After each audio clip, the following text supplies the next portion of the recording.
সামনে একটি আছে পুরনো একটি ঘর, যেটা হচ্ছে ঐতিহ্যবাহী।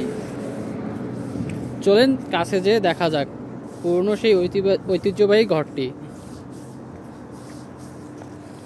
ঈদগাহ মাঠ তার সামনে রয়েছে।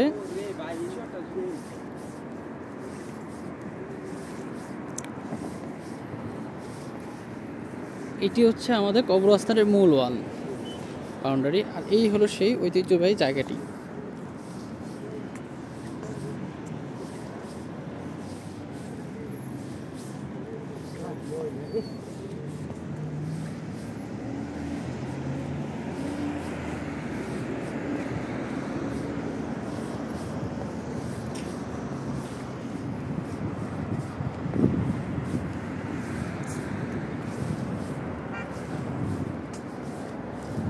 এখানে আপনারা সব কিছু পরে নিতে পারেন ট্রান্সলেট করে।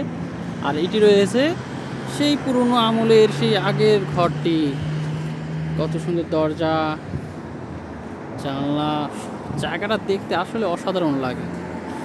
পাশেই হলো আমাদের ঈদগাহ মাঠ।